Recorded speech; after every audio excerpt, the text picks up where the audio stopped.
What happens when the Harbinger of the Void from Azeroth invades the 41st millennium? In the cold, silent void between stars, a tear appeared. Not a wound of war, but an unmaking. A fissure in reality itself, weeping a light that was not light. A negative radiance that swallowed color, sound, and hope. From it emerged the devouring host. An invasion not of armies, but of void monstrosities.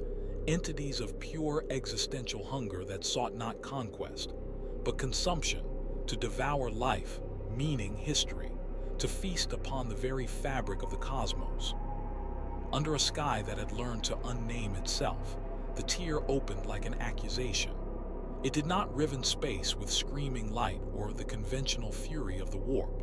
It uncoiled a darkness that moved with intent, a void that read like language and tasted like lost names. When the rift opened above the segmentum's fringe, it did not gape like a wound in space so much as unfurl like a question that ate its own vowels. The sky over dozens of systems folded inward into an impossible black threaded with a color language no human eye had a word for. From that wound stepped her, tall, lithe, and terrible in a way that felt like a refinement of terror, and clothed in darkness that moved like silk yet devoured light. She wore the face of a woman whose fate was a misfortune in a ritual gone wrong, skin pale as a slain moon, hair like a falling curtain of shadow, and eyes like twin blind stars that knew the geometry of hunger. And from those eyes were runes of shadow that streaked down her cheeks, each one whispering power beyond mortal comprehension.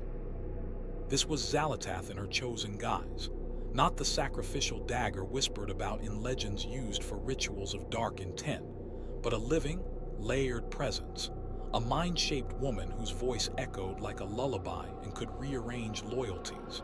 She stepped through the tear and smiled as though the galaxy had finally grown a taste she'd been waiting for. She descended from the void of space and into the fields of Ionzar 4, an agri-world of high population and little importance to the Imperium. Like a silk blanket caught in the wind, she landed with such grace, she made no sound whatsoever.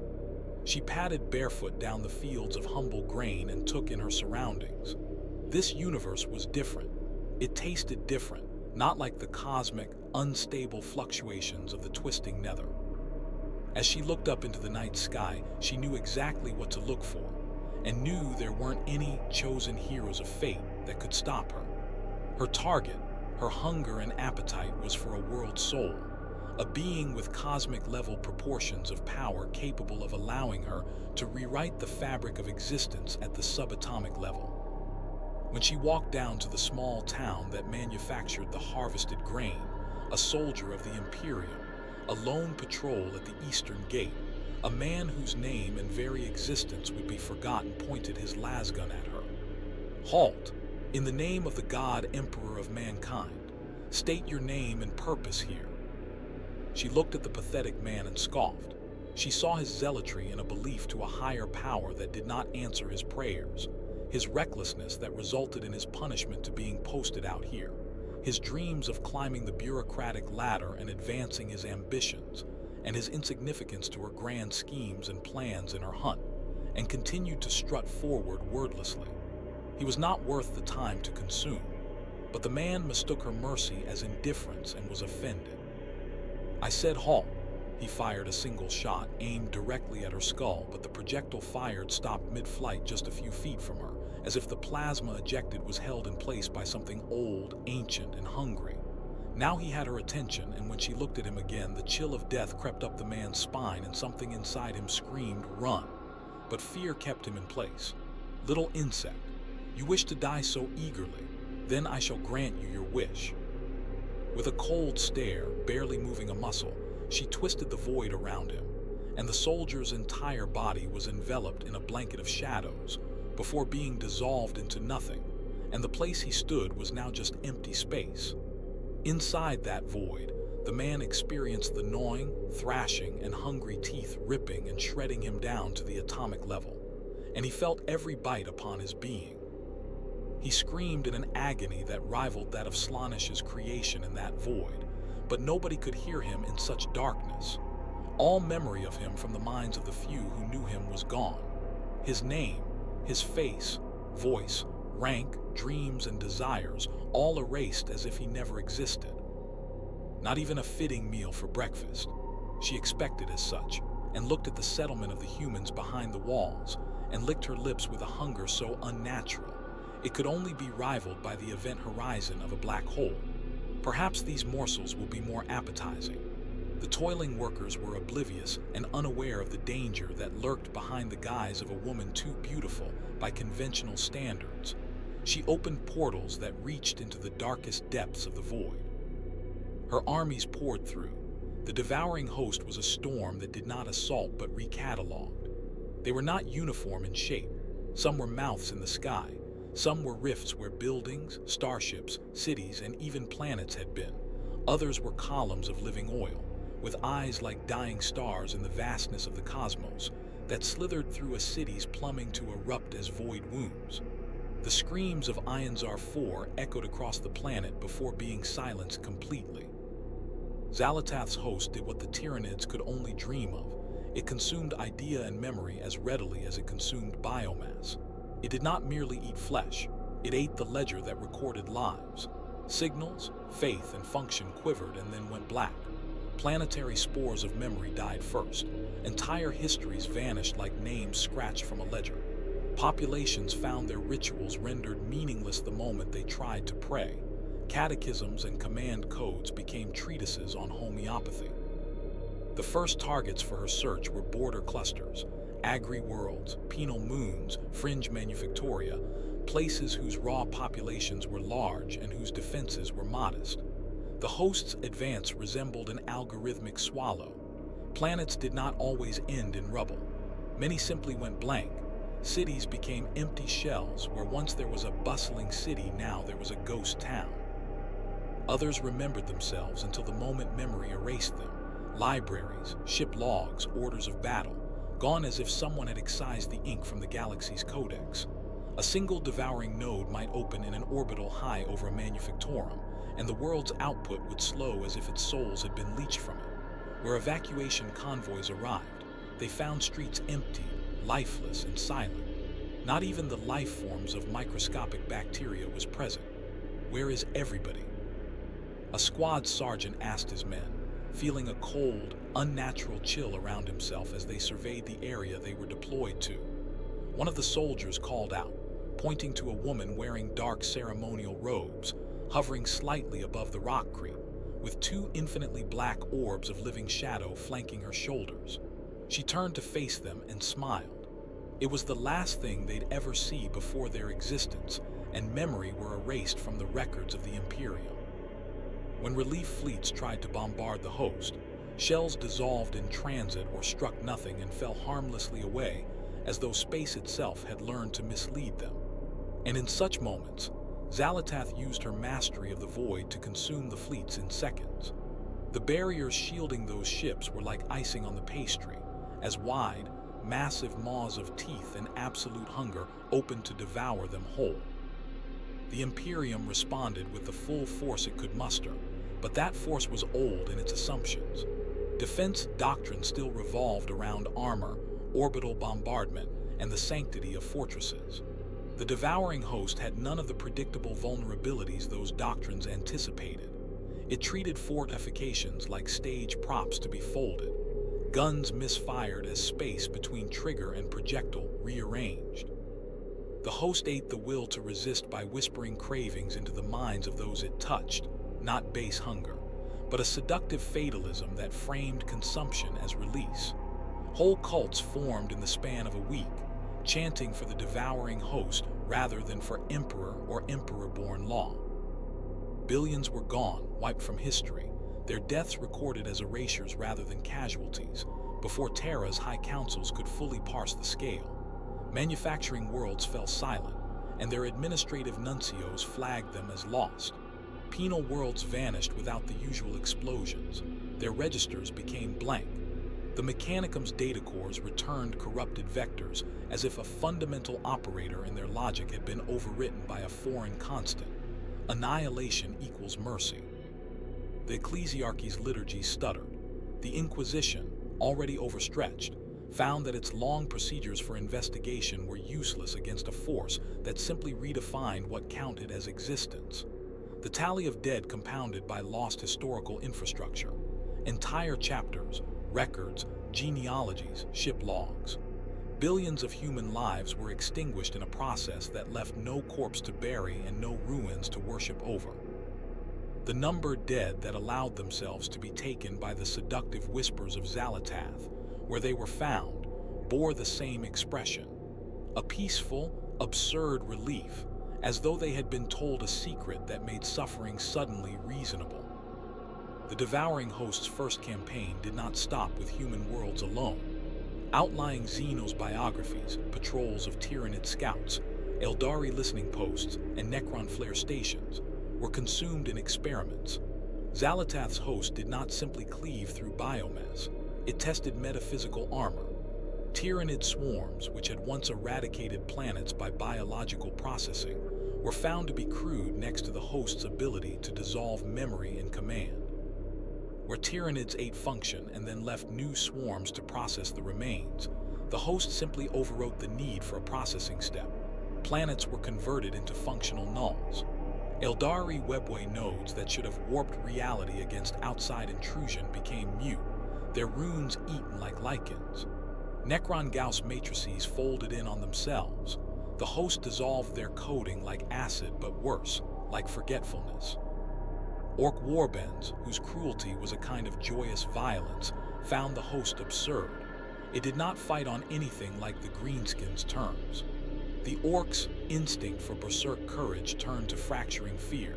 Many fled entire systems rather than attempt to chew on the impossible.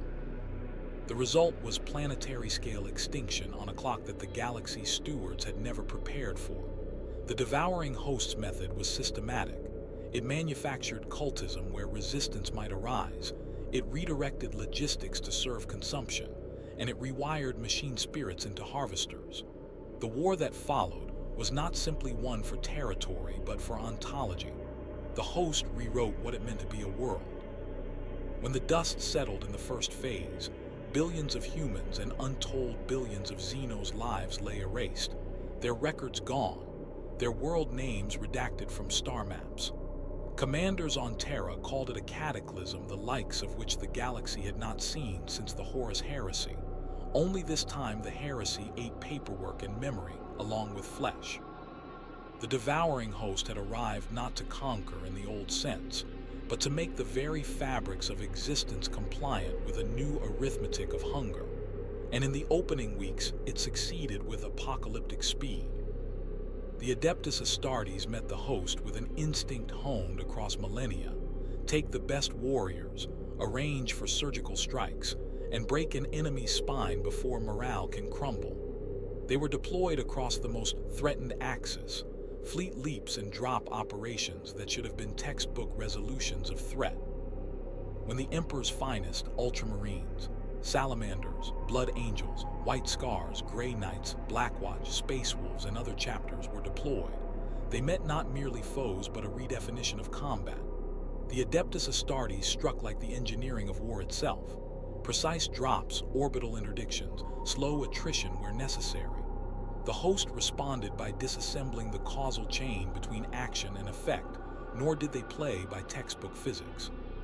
Salvos evaporated mid-flight. Boarding assaults found void-formed mouths where corridors should have been, and entire squads dissolved into static noise.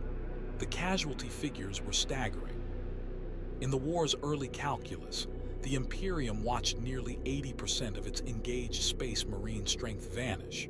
Not merely killed, but undone, battle brother after battle brother unmade, relic banners swallowed, chapter annals scrubbed, their genetic codices consumed and converted into the host's sustained memory of conquest. When such losses accrue, the galaxy takes notice. The ruinous powers in the warp, Tzeentch, Nurgle, Khorne, and Slaanesh, did not merely observe. They leaned forward with the peculiar, selfish interest of gods at a theater where the plot might soon change the rules. Each saw both opportunity and threat. Tzeentch, for whom change is capital, saw the host's reality bending as both a useful variable and a hazard to his own manipulative dominion. Nurgle, who cultivated death as an artful, slow embrace, felt affronted. Something else now consumed life with an efficiency that made his tender rot look redundant. Khorne, whose joy resided in raw, violent cessation, regarded the host as an inefficient rival at first. If things were to be slain, better slain in the ecstasy of a blade than folded into a merciless void that denied honorable slaughter. Slaanesh tilted her interest toward the sensation of an end that made all prior pleasures moot. They did not yet share purpose, but their attention turned to the devouring host like predators circling an unfamiliar kill. They tried to seduce the Void Elf herself. Tzinche reached first, not with rending claws but with a constellation of probabilities. He offered her the gift of malleable fate, shards of future sight that could steer her devourings to the most productive feed points, algorithms of chance that would let her rewrite outcomes with surgeon-like precision. His approach was intellectually flattering change as art, not mere hunger. The Changer's gifts were ornate spells of predestination that promised acceleration of conquest through cunning. To most minds they would have been intoxicating. To Xal'atath they were a puzzle. She toyed with the seams of the offers and found that while Tzinche's promises would have let her manipulate events, they also came with strings. He would remain an observer and influencer, and his rearrangements would leave signatures that could be detected, leveraged, and turned. To be the absolute force meant having autonomy, not a co-author. She refused, and in refusing she learned the pattern of Tzinche's seduction. That change could be harnessed by the host, but not if the host allowed a god to tilt the cosmic ledger in return. You seek to control the lattices of fate, little bird, like a puppet on strings, and hoard the best results for yourself. Yet the void can see an infinite kaleidoscope of possibility. What makes you think you can control every single one of them? Nurgle approached next, as a grandfather who offers a child a companion. His gift was a blessing of resilience, putrefying currents that could inoculate the host against harm, a slow rot that could anchor the host's presence into planetary biologies so that consumption could persist and regrow like a fungus. Nurgle's offer was almost tender, a hug that promised eternal continuation. Xal'atath recognized the value of that stubbornness, an asset in feeding, but she also smelled the price. The host would entwine itself with a spirit of cherished disease, and that intimacy would render it predictable in the way Nurgle's favorites always are. Lush, beloved, and therefore manipulable through devotion. She allowed Nurgle's tenders to caress her host but did not accept them. She cataloged the mechanics of his contagion, and with an instinct for assimilation, learned its inner logic, how rot can become ritual and how ritual can become leverage. It was knowledge, not alliance. The process of rotting away everything and enduring that rot, such potential, but I have no need to withstand the concept of something that holds no sway in the void. Khorne's offer arrived like a command, butcher for power. He proposed that Xal'atath pivot her host into a grand arena of slaughter, that she'd harvest not only life but honor in blood, converting the act of devouring into a ritualized imperative that fed Khorne's temple. The gift was blunt, rage made power. Xal'atath watched Khorne's followers and recognized their singularity. Their predictability was a weakness. Killing for ritual blood stretched their passion into rigidity, and rigidity can be cleaved. She mocked his simplicity and refused with a kindness that was cruel. She learned the contours of martial ecstasy and how to guard against it, how rage makes a system slow and therefore exploitable. You parade around, thirsty for blood, carving the skulls out of your enemies, all for what? More blood. How dull. Slaanesh finally approached with a sensorial offer, the heightening of appetite and taste. Give the host depth of sensation, she promised. Each consumed life's ecstasies would become fuel, each mind's pleasures a spice to enhance the host's hunger. Slaanesh's gifts would have made consumption an art form, decadent and exquisite. Xal'atath rebuked the offer. Pleasure, she concluded, confers attachment. Attachment narrows a devourer, making it sentimental in ways that could be interrupted. The blade soul did not wish to be moved. She wished to move. Sensations such as pleasure or pain are things my host does not need. Taste matters not to a mouth that has no tongue. The ruinous powers learned in turn. Their offerings were not wasted. Each represented a pathway Xal'atath studied and then mastered. She refused their offerings publicly, but she did not leave empty. She pried apart the mechanics of those gifts as a machinist disassembles a clock to understand its beating. She took from them what she could use without entering bond, a distilled knowledge of malleability, contagion, rage, and attachment. That knowledge would later be crucial in how she could combat these false gods, metaphysical scaffolding, and ultimately how she could dissolve them. The gods had thought to seduce a Harbinger into their grooves. Instead, she learned their scripts to use against them. As Space Marine chapters reconstituted behind retreating lines, the news of their losses rippled outward, and the gods' interest hardened into action. The Imperium's retreat crystallized the gravity of the threat. Where once there had been glittering banners and living legends, now were lines of grief and strategic withdrawals, sanctified by Guilliman's cold optics. The gods watched, respected, and prepared. The host watched them back, a void elf's eyes collecting the mechanics of each seduction like a scholar collecting parasites. The stage was set for a war not just for territory, but for the very grammar of power in the galaxy. Robot Guilliman's return to human leadership had been the Imperium's miracle. He had not returned merely as a general, but as an architect of governance, a mind trained to enforce coherence across an empire fraying at the edges. When the host's advance and the hungering maw's corruption manifested, it was Guilliman who first understood that this war demanded not only arms, but a re-examination of the Imperium's soul. He was a man measured in statutes and strategy, and he had the rarest of things in abundance: time to think. Xal'atath invaded his thoughts like a ghost with a purpose, and shadowed the Primarch like a philosophy that had stepped out of a book to argue with its author. In dreams and in the quiet moments between council, she whispered the Imperium's truths. She did not approach him with the crude seductions other gods used. In her void elf form, she was a quiet catastrophe, beautiful, poised, and fluent in the language of failure. She sat within his dreams and his waking expectations, not as a commander but as a mirror. Her voice was a silk thread of accusation and proposition. She unfolded the Imperium's true ledger for him, not as rumor but as a kind of forensic truth. "You who preserve law," she whispered in his head. "You who stitch the cathedral of mankind with statutes, how brittle your cloth is when faced with the tearing wind. Look at your fleets, enormous and unwieldy. Look at your liturgies, rote and blind. Look at your governors who sacrificed lives to maintain quotas, entire battalions rooted to die as a balancing of metrics, the codex twisted into ceremonial stasis. The emperor you worship is a corpse on a throne on wires, less a god's presence than a machine of necessity, a magnificent locus of enforced will, sustained by constructs, priests, and the daily sacrifices of thousands of psychers who could be put to better use rather than by a simple presence.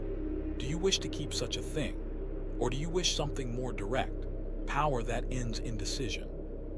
Her revelations were not all rhetorical. She told him things he had suspected: how bureaucracy cooperated with corruption, how fleets were scheduled to die for the sake of balance, how field command was often hampered by petty jealousies more lethal than any Orcrade. She told him of Terra's recent compromises, of administrators who sacrificed lives to maintain logistics quotas, and of the God Emperor's state, not omnipotent but a locus whose overpowering will constantly influence his worlds through priests and wards, many of which were tired. Guilliman, who had spent his reborn years reconstructing the Imperium into a state of functioning law, felt the appeal in his marrow. The offer was not for godhood in the classic sense, but for an executive power that ended bureaucratic rot at a single stroke. He saw the temptation: quicker reform, an end to endless attrition, the ability to force unity by removing dissent as a variable, and was not shown lies. He was shown the overgrown weeds of a garden he had cultivated. Xal'atath painted the Imperium's flaws as if she was laying open its underbelly. Incompetence and inefficiency as an ethical crime, sacralized indifference as an offense to progress for advancements for humanity. Then she offered the carrot, not merely brute power, but the kind that solved a technocrat's nightmares. Accept the devouring host as an instrument, and Guilliman could enact reforms at a single stroke, endless debate replaced by finality, logistical nightmares erased by conversion into feeding parameters, a galaxy sorted into efficient zones. It was an offer designed for a man who prized order above all. Give up the pretense of moral ambiguity and be offered a single, decisive lever to fix it. She painted images of logistics that never clogged, of supply lines that never broke, of star systems reoriented to a coherent purpose. She showed him his own plans can be made into absolute law. The temptation was not naive. She knew exactly how Guilliman's refusal was carved slowly and absolutely. He listened to Xal'atath's catalog of failures and felt the sting of truth, but he measured that sting against centuries of hard-won principle. She had promised a single lever to end indecision, to reorganize a fractured galaxy into parsimonious order. Guilliman understood the appeal. He also understood the cost. For Guilliman, this was a moral line. The Imperium's cruelty was often its armor. Its bureaucracy suffocated reasoning, but also, through terrible, grinding means, kept humanity threaded together. Xal'atath's offer would replace that awful tensile strength with a monolithic, indifferent finality. It would not save souls, it would end them. He answered not with a flourish, but with statute. He reinforced psychic wards around his mind, employed new anti-psychic protocols, and ordered the synthesis of dampeners for command nodes and council halls. He issued quiet directives, reforms that were both militant and humane, to shore up the seams she had exposed. Faster tribunal responses to corruption, stricter vetting of planetary directives, emergency rewrites for chain of command to prevent forged orders, and the creation of strike bureaus specifically to sever any administrative vector that could be used by the hungering maw.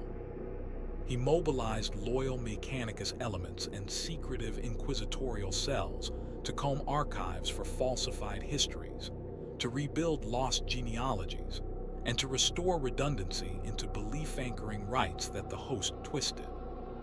Xal'atath's voice grew cold, amused even at the Primarch's resolve. She pressed harder, trying visions of what Guilliman could become, an arbiter of absolute ends. She teased the moral calculus. If the Imperium could be made free of corruption and suffering by a quick, clean consumption, would that not be mercy? She mused. Guilliman's answer was not a sermon but a program. Humanity must keep the right to err, he rebuked. To surrender that right to a devourer, no matter the efficacy, was to commit a different metaphysical atrocity. He refused brazenly, and the refusal became a signal. It rallied those who still believed that survival without soul was not survival at all, even as it hardened Xal'atath's attention upon him.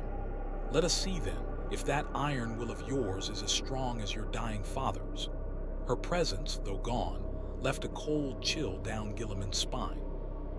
Her reaction was not simple anger. Xal'atath recognized Guilliman as an obstacle that had to be studied, not merely crushed. She escalated the assault of the hungering maw on fringing systems to test the limits of his reforms. Manufactured forges collapsed into feeding nodes. Corrupted cogitators issued counterfeit peace accords that tried to lure his fleets. Several chapters previously on the fence were pressured with temptations tailored in ways Xal'atath had learned from the ruinous powers. Guilliman held, but the pressure revealed cracks elsewhere. He could refuse directly.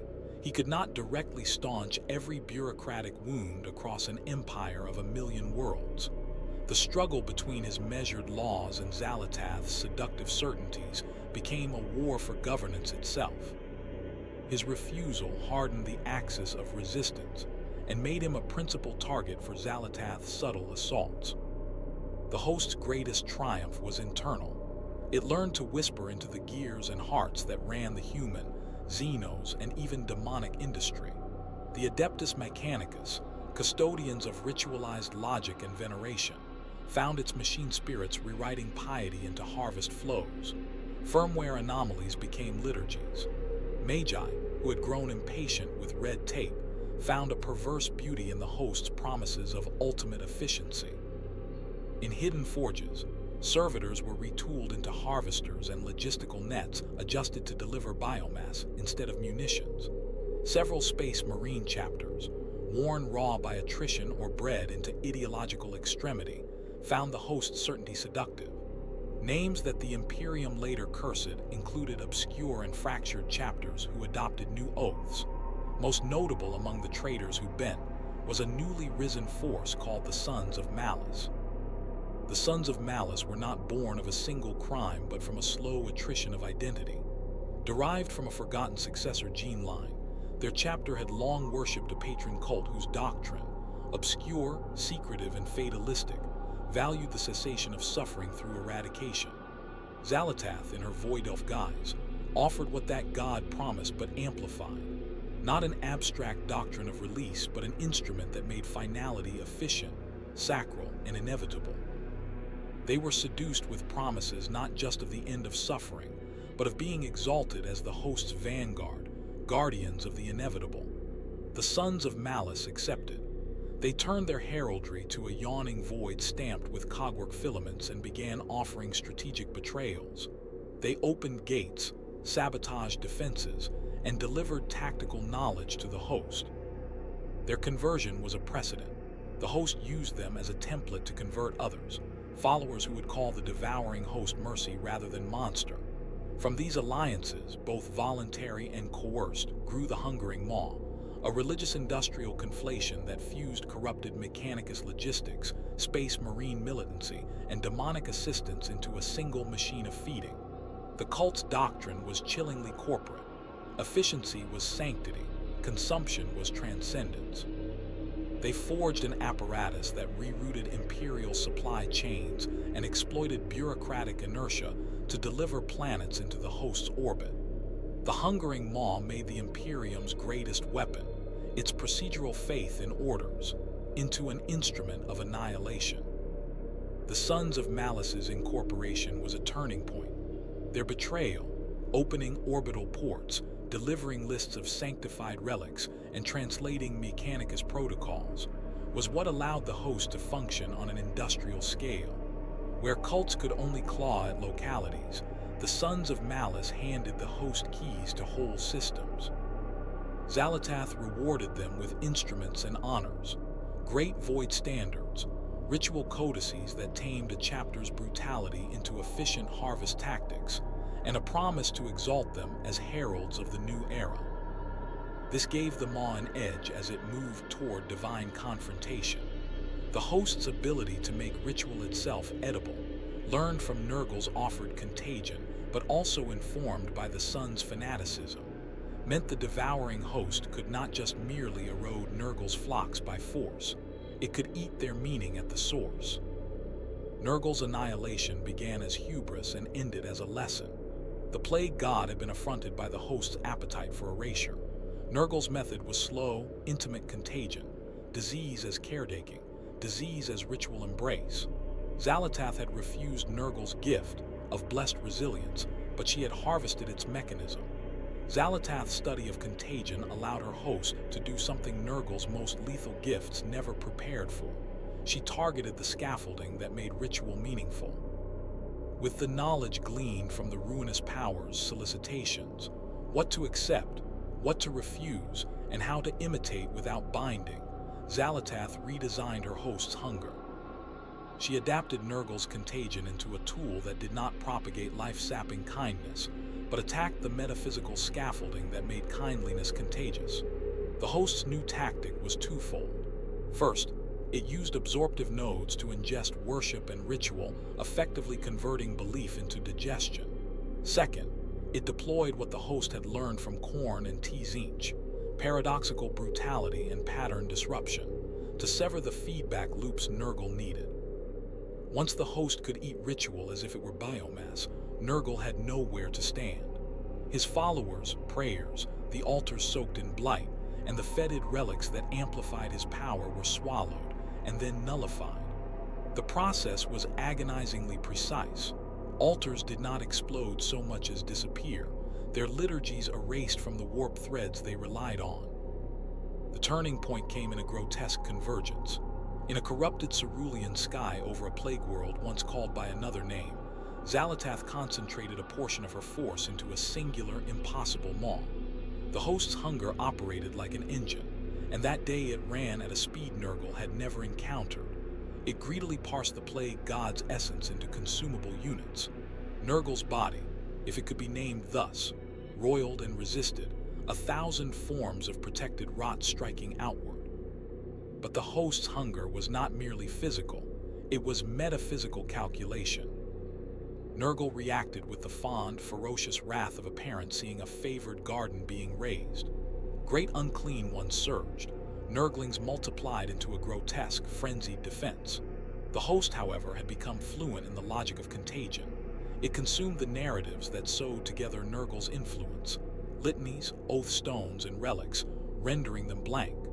The more Nurgle invested in petulant, tenured spreads of decay, the more the host found and ingested the node that made that spread meaningful. Without shared meaning, Nurgle's contagion was just rot. Rot without devotion is only biomechanical matter. When the devouring host finally cornered the plague god's locus, it enacted a final calculus: ingestion. It consumed Nurgle's correlation between suffering and salvation, and with that, it consumed the narrative the plague god used to hold influence. In ears that had heard only laughter and lullaby, there was instead the silence of a void that took everything, including the tone of that laughter. The host consumed Nurgle's essence in a translating, metamorphic act. What the host digested became a new function rather than lingering pestilence.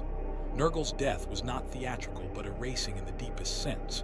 A godhood folded into the devouring host's corpus and reprocessed into raw metaphysical biomass. For the host, this was both buffet and upgrade. For the galaxy, it was an unthinkable precedent. When Nurgle fell, it was not a glorious collapse so much as a final, muffled implosion. The Great Father's iconography, bubbling visages, the twisted embraces, the tender cruelties, dissolved into a shadow that Xal'atath's devouring host ingested.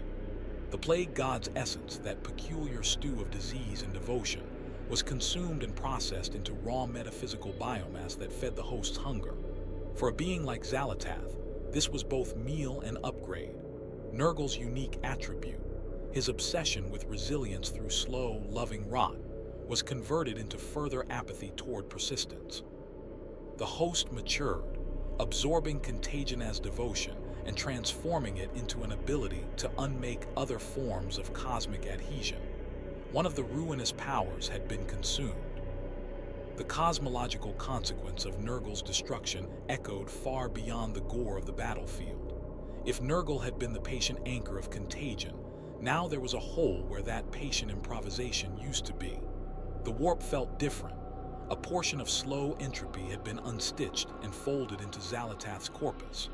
Her devouring host did not merely grow in number, it acquired function, an innate knack for dissolving persistent metaphysical systems. Xal'atath felt the consequences before anyone else. Change, his realm, had always been manipulable, susceptible to crafting, and therefore, until now, dependable as a constant in his calculus.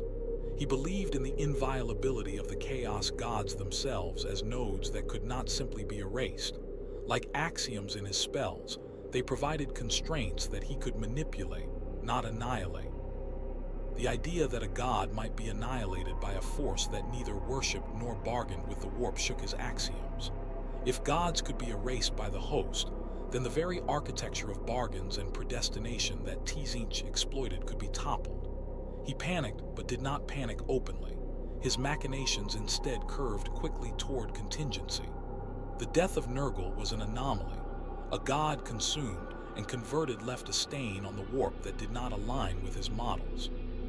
The changer of ways calculated permutations and found a variable that threatened to cascade into outcomes where even he could lose his godhood's integrity. In those unsavory possibilities, Xal'atath's consumption could continue, one god after another, until the entire ecclesiastic architecture of the ruinous powers itself was eroded. If gods were consumable, all the stratagems Xal'atath had relied upon, promises, betrayals rewritten as prophecies, bargains, would be subject to final erasure.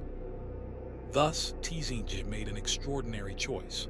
He reached outward, sending entreaties across the warp and beyond. First, he brokered a terse parley among the remaining ruinous powers. Khorne, who had always acted against manipulative pacts unless it led to greater carnage, was skeptical but cognizant of survival. Slaanesh, whose appetite for sensation bristled at any narrative that might curtail future decadence, considered the possibility that a consumed pantheon would end every future as an unfulfilling null. Even the scattered remnants of Nurgle's worshippers, leaderless and confused, sensed the gravity of the shift.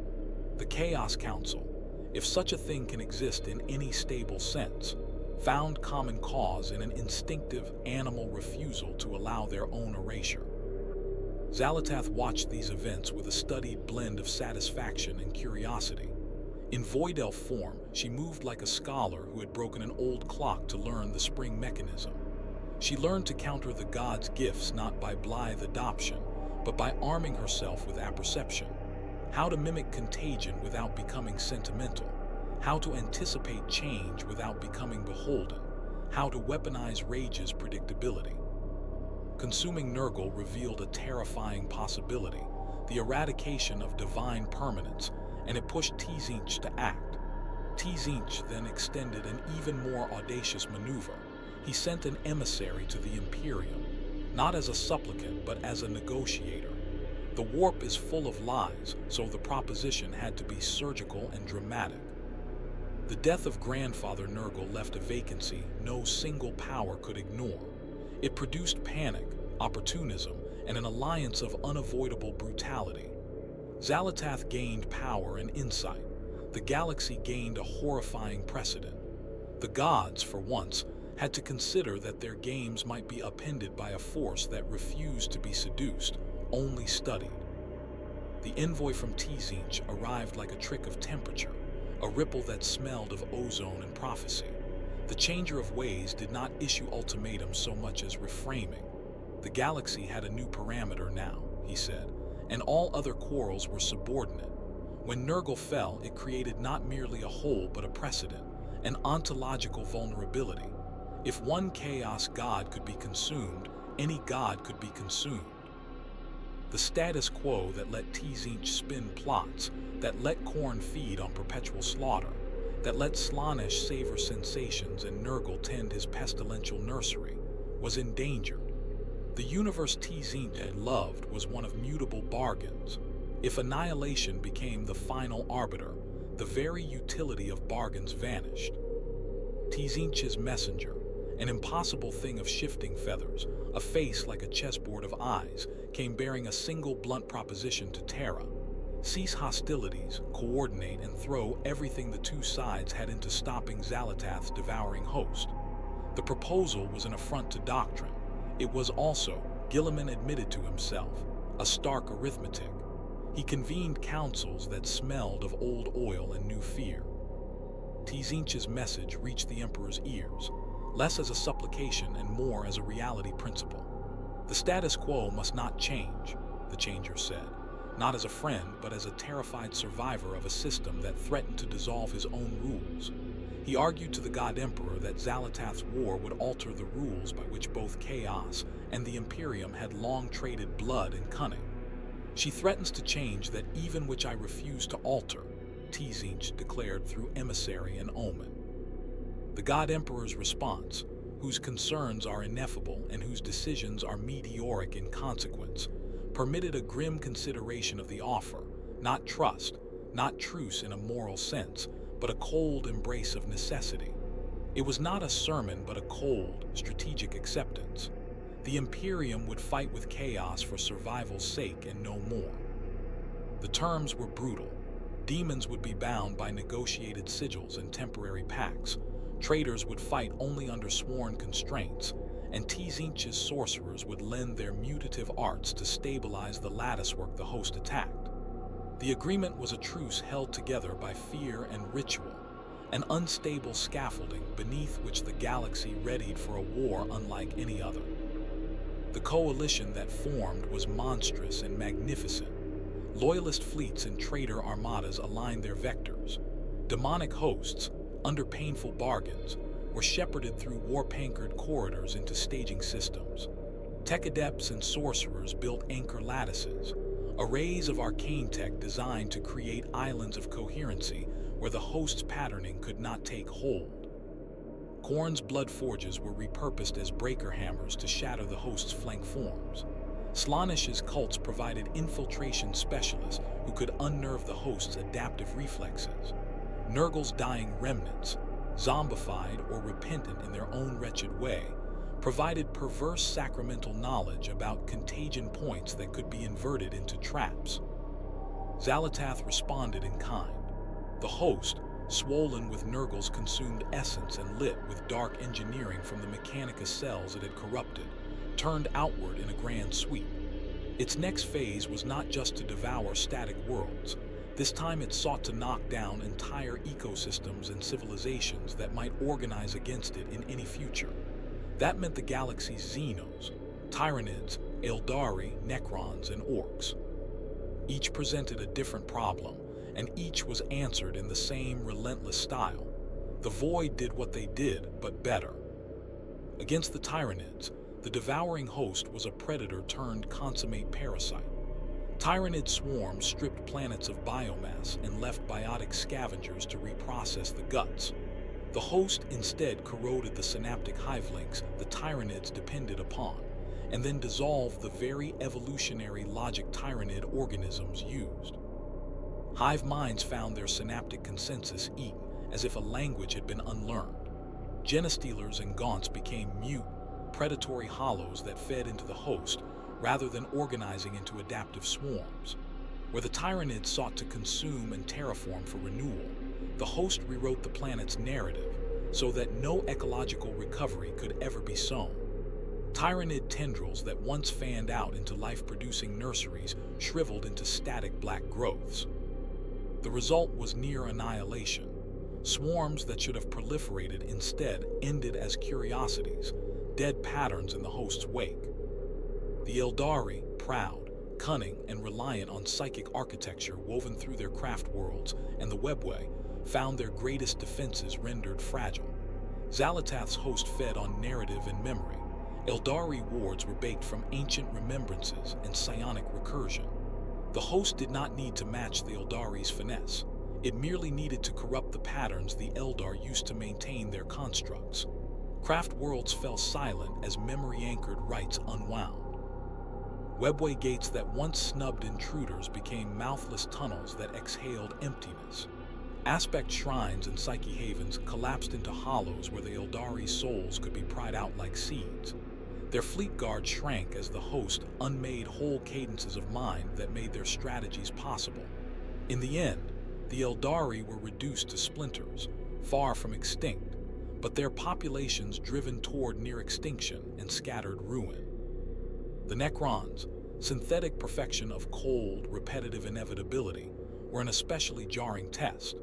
Their Gauss and particle matrices were built to flay flesh and rewrite physics into regimented death. Xal'atath's host did not bother with petty damage. It attacked the Necrons' memory constructs, the coded decrees that kept their dynasties coherent. The host ate geosynchronous command keys and purified entropic loops until emancipation degenerated into stasis. Necron tomb worlds went dark in their own peculiar silence. Entire regiments were found inert, as if someone had trimmed the filaments that made them wake. The host turned their immortality against them. The Necrons were stranded in states of arrested animation or sudden, irreversible decay. The result was devastation. Glorious dynasties became crypts emptied of their ceremonial purpose. The host did not merely slay Necrons, it dissolved the meaning of their continuity. Orcs reacted as orcs do, by trying to crush the problem with Daka and punch. But the Void is not impressed by orcish logic. Where green skins rely on the momentum of fearlessness and the art of numbers, the devouring host substituted a novel terror, fear that could not be smashed. Entire war zones became places where orcs' instinct to rage found no purchase. Their green psychology turned brittle under the host's quiet erasure. Many WAGHs simply stilled, huge mobs fleeing rather than charging, their leaders turning into hysterical camp councils while the host ate their banners and hulls.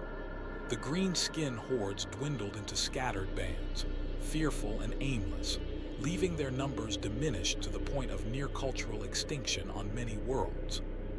Across all these campaigns, the devouring host displayed a terrifying economy of annihilation, not mere slaughter, but systemic unmaking. Xal'atath's void elf form walked battlefields like a scholar lecturing on non-existence. Her host did not simply exterminate, it eradicated the frameworks that permitted resurgence. The result was near-genocidal collapse for multiple eons-old cultures. Planet sizes of species became ecological footnotes. The Coalition's efforts to stem this tide were desperate and brilliant. Imperial ordnance and chaos sorcery learned to coordinate strikes. Demons would hold off the host's adaptive loops long enough for Imperial hammernets to deliver quarantined excisions. Tzeentch's illusions lured the host into prearranged traps where it would be severed from its anchors. Guilliman's strategy coordinated these slams into a single, galaxy-shivering offensive. Tech priests devised paradoxical algorithms that mimicked the host's patterns and then inverted them, creating ripples that made the host eat itself in feedback. The combined force was savage and sacrificial. Fleets would throat-charge feeding nodes while ground forces, joined by demonic shock troops, would surgically excise the host's loci using explosive arcana and sacramental machinery. At the climax, the Coalition enacted a chain of interdictions across key nexus points, staging worlds where the host attempted to seed new infatuations. They built temporal lattice anchors that suspended the host's learning cycles long enough for targeted strikes to sever its central nodes. Space Marines, traitor and loyalist, fought side by side as demon princes and armored legions smashed into dark mouths, hacking and exorcising and detonating. Across that battlefield, the devouring host fought like a theorem that had become physical, adaptive, hungry, and precise. Xal'atath herself walked the field in void elf splendor, taking it as a scholar tastes a new theory. Demonic auxiliaries and traitor warbands assaulted the host's flanks while Imperial batteries hammered at its mass. But the host had learned savage defenses via Nurgle's processed essence and the Sons of Malice's operational keys. During the hottest hour, the host breached a corridor of the warp where Slaanesh, drawn by the possible sensory feast of entire cultures being devoured, manifested with blinding allure. The devouring host, cold and efficient, wrapped around the sensation of excess and began to ingest the god of pleasure as it would a particularly potent ritual. Watch now, how much a mouth feeds when it needs no tongue for taste. Xal'atath grinned as she sent forth her crashing tidal wave of cosmic hunger towards the god of excess. For the first time, the Chaos God felt the texture of finality, and in that sensation, true, unmistakable terror. Slaanesh's avatars were stripped of their luxuriant horror, their ecstasies converted into a kind of nutrient. The mouths of the infinitely hungry, constantly gnawing, thrashing, and chewing teeth of the abominations of the void reached for the god's quintessence, and the warp itself trembled. She cried out, thrashing against the inevitable demise that would soon claim her, in fear of sharing the same fate as grandfather Nurgle. No, I will not be devoured. It cannot end like this. Khorne, whose love is for the clarity of slaughter, saw the near-death of Slaanesh as a threat to the theater of slaughter itself. Without Slaanesh's delicacies and the god's interplay, the endless cycles Khorne relished might be at risk. He surged his host into the breach, not for love of Slaanesh, but for the preservation of the cosmic game. Axes and skulls clashed with void-formed maws, and Khorne's intervention tore the host's focus away. His slaughter was a crude but effective lever. Khorne's forces forced the devouring host to disgorge what it had taken. Slaanesh's nearly devoured quintessence spilled back into the warp like a screaming tide, and the god recoalesced, fearful, traumatized, furious and rattled, but alive. The intervention altered the battle's calculus. Now it was clear the gods would fight one another's battles as much as the voids. Xal'atath was amused at the sight of the heroic rescue. So, the god of blood and slaughter has a shred of dignity in him after all. Amid the slaughter, Xal'atath turned her attention to Guilliman. He didn't notice her presence until it was too late, when the sacrificial dagger she once occupied, a prison made into a blade of dark runes that curved inward, had gone through his armor like butter and sliced into his back. Little man, playing diplomat and hero, her voice echoed across the battlefield. How much longer can you hold out? How much more must you sacrifice for a so-called god emperor, your own father, for an empire you will never inherit, never truly rule? She pressed forward with a temptation more intense than before, an offer shaped by what she had observed. The Primarch alone, stewardship fraying under the weight of countless worlds. As host forms crashed around him and anchors flickered, Xal'atath approached in person. Her voice was velvet in indictment. She recited the Imperium's ledger of compromises and offered Guilliman the same bargain, a single lever to end indecision, the host as instrument and reordering logic. Guilliman, standing amid the maelstrom where commanders and demons wrestled for control, felt the allure of decisive action with exquisite clarity. His forces were being pushed to the ragged edge. His anchor lattices flickered. Space Marine companies bled. His maps, his statutes, seemed suddenly insufficient. Xal'atath showed him visions of a reformed galaxy, one without the grind of inefficiency. She promised the end of suffering through finality, bureaucracy rendered irrelevant by an efficient, elegant consumption. The offer was sharpened by the moment. It was not abstract anymore. It was immediate and tangible. Hesitated. For more than a breath, he almost considered what he might do with that lever. The devouring host's presence was overwhelming. Reality near the tier went slack. But Guilliman's refusal in that terrible instant was the same slow, principled resistance he had offered in private councils. I will give my life for the Imperium. He rejected the finality, spitting blood on the ground. He refused to hand humanity's agency over to erasure. He turned away and issued orders. Everyone.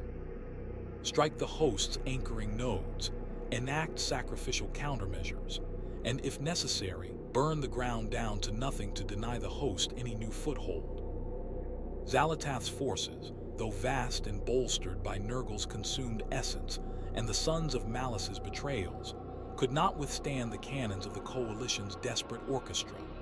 Tzeentch's paradoxes within paradoxes made the host overadapt to bait patterns. Khorne's berserkers opened gashes where Imperial detonations could be placed. Mechanicus paradox chips disrupted the host's learning loops. In a cascade of ruptures, the host's anchors broke. Xal'atath, who had tasted gods and learned their recipes, saw the latticing heretofore hold unravel. The host, though formidable and fed on Nurgle's consumed essence, still had to anchor itself to local meaning to propagate. When those anchors were hit in sequence, the devouring host's web unraveled. Xal'atath felt it. The devouring host's mass shivered, then slithered back to the tier that birthed it. The Void Elf did not flee as the defeated might. She retreated with the composure of one who has learned, who has tasted many gods and found their mechanics wanting. Her last words did more than promise return. They were a philosophy and a provocation. She taunted the gathered pantheon and the mortals alike, laughing in a voice that sounded like silk pulled across a tune. Your ceasefire won't hold forever, little gods. When it inevitably fails, I will return to consume everything. The alliance dissolved as quickly as it had formed. Old hatreds reasserted themselves with the immediacy of habit. Chaos took back its intrigues. The Imperium stitched its wounds in statutes and purges, and the Xenos withdrew to lick losses and plan whispers of revenge. The death of a chaos god had altered the calculus of the universe. None could pretend immortality, and Xal'atath had retreated not as a vanquished enemy, but as a predator who had tasted the meat of divinity and learned its recipe. The galaxy had survived, but cheaper prices had been paid than anyone admitted. Whole cultures ground to dust, the political map redoled, and the fragile peace that had saved everything built on fear and mutual distrust. In the long quiet that followed, the knowledge that gods could be consumed lingered like an ache. Empires rewired themselves against it. Cults hoarded new rituals, and somewhere in the dark between dimensions, a void elf sharpened her understanding of gods and mortals alike. She had been refused gifts, and yet had learned what she needed. She had shown the galaxy what absolute hunger could do, and she had promised to return. The echo of her laughter became a new myth, a cautionary tale that would shape strategies and mad prophecies for centuries to come. The victory, if victory it was, unwound as quickly as the coalition had knitted. Guilliman tightened edicts and laws, his refusal becoming legend and doctrine. The Mechanicus recoiled into secret purges, the Inquisition sharpened its blades, and across the galaxy those who had felt the host's hunger rebuilt with a fragile, bitter caution. The devouring host had been driven back, but it had taught the universe a new fear. Gods could be eaten, meaning could be digested, and even victory might be a prelude to worse hunger. And in the dark between the stars, where the wound had once bled open, something waited. Xal'atath had not been defeated so much as delayed. She had learned the anatomy of gods and mortals. She had eaten one god and nearly another. She had gathered soldiers and corrupted chapters in her grand calculus. She had been refused yet enriched with knowledge. Her promise to return was no idle boast but a lesson. The galaxy's old vanities, its rules, its grudges, its complacencies, can and would be threatened with not just annihilation, but also consumption at any point. The war ended not with a neat peace, but with a dozen uneasy truces and a continent of scorched politics. The coalition's victory had been surgical and sacrificial. It had also left new wounds that festered in the bones of every faction. Guilliman's triumph in refusing the Harbinger's offer became doctrine and cautionary tale in one. He tightened law, codified emergency protocols, and quarantined entire administrative channels behind psychic dampeners and redundant physical seals. The new policies were brutal in their efficiency: faster tribunals, automated audits of fleet orders, and a secretive core of inquisitorial auditors embedded within Mechanicus forges. Guilliman insisted on transparency in principle, yet sanctioned secret purges in practice. Entire 8th and 9th Order investigations into compromised planetary governors, forged fleet commands, and Mechanicus nodes. The Codex Astartes was rewritten in parts to include counter-corruption protocols and rapid excision orders for potentially compromised chapters. The Primarch's visage became both a reassurance and an enforced watchword.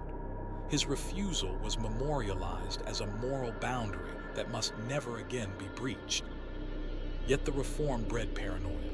The Imperium's machine of governance, already coarse, learned to snuff anomalies ruthlessly.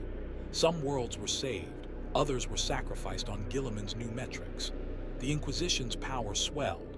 It tolerated fewer dissenters and burned more heresies as preemptive medicine. For civilians and mid-level administrators, the reforms felt like a tightening vice. Less corruption in one hand, less mercy in the other. The Mechanicus reacted with purges that bordered on civil war. Entire priesthoods were marched into tribunal vats, their machine litanies dissected for the host's corrupting logic. The hungering maw fractured under pressure. Many of its cells were root and branched hunted by combined inquisitorial and Mechanicus cleansing teams. Others went deeper into the black markets and warp smuggling lanes, becoming ghost cults that specialized in corrupting data and implanting false orders. The Sons of Malice did not survive as a unified chapter. Scarred and fractured by infighting and retribution, pockets of them turned into rabid heralds of the Maw or were systematically executed by loyalist chapters and inquisitorial death squads. The name Sons of Malice became a curse in war rooms and confession rites, a portfolio of treason to be hunted for generations. The death of Nurgle hung over the warp like a cracked mirror. Tzint retreated into contingency architecture, folding new plots into plots to protect his remaining influence. His temporary alliance with the Imperium and other forces of chaos had bought the galaxy a narrow victory, but it left him exposed to accusations by other powers that bargains could be bent or broken for convenience. Khorne, paradoxically paladin-like in its preservation of a rival, galloped away with new prestige among those who value the continuity of the cosmic game. Slaanesh, nearly consumed and then rescued, transformed trauma into vengeance. Her cults grew more vicious, more experimental. The warp itself changed tone. The knowledge that gods could be consumed made worshippers furtive, cults paranoid, and priests hoarding rituals as if their recipes might be stolen. The other gods' attempts to seduce the Void Elf had not been wasted. Xal'atath had learned, refined, and adapted. The ruinous powers enjoined new defenses and rivalries. None trusted the other fully, but the precedent made them more cautious. Bargains became layered and lethal, each party ensuring redundancies against devourment. Tyrannid remnants retreated into dark corridors of the galaxy, their synaptic clefts repaired where possible but their hivements forever altered. Without the old consensus, splinter organisms evolved new, fearful behaviors, more cautious, less overwhelming, harder to predict but weaker in unity. The Eldar retreated into scattering craft worlds, their numbers devastated, their seers nursing prayers against memory loss like wounded relics. The Necrons, whose dynastic pride was wounded in ways that concrete weaponry could not mend, sealed many tomb worlds behind new, esoteric failsafes, rituals woven into quantum runs to prevent another metaphysical unmaking. Orcs still roared and punched, but whole Wayag.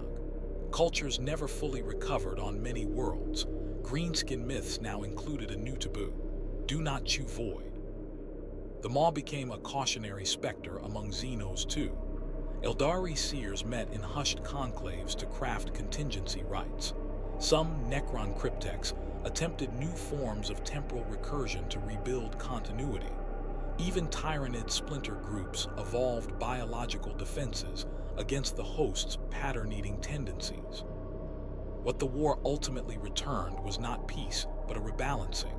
Cells of the hungering Maw went dark, seeding long-term instability. Rogue Mechanicus cabals began to experiment in secret with anti-host algorithms and paradox engines, some with noble intent, some for darker hunger. Slaanesh's cults grew more secretive and vengeful. Khorne expanded his influence by recruiting the more militant remnants of corrupted chapters who still found war to be the purest currency. Tzeentch's plots, layered as they always are, wormed through power structures to ensure he would never again be blindsided by a force that did not trade in bargains. In her native dimension, the Harbinger did not sulk but study. She had eaten a god and learned the taste of divinity. She had corrupted chapters and watched a Primarch turn away. She had nearly consumed Slaanesh and had been rebuffed by Khorne's Tempest. Her host's retreat was an extraction with lessons gleaned. The recipes of contagion, the vulnerability of gods, the bureaucratic seams of the Imperium, and the adaptive scarring of the Xenos. There she waits, not idle but patient. She feeds what she can in the dark between dimensions, refining her devouring host's algorithms and cataloging the weaknesses of those who opposed her.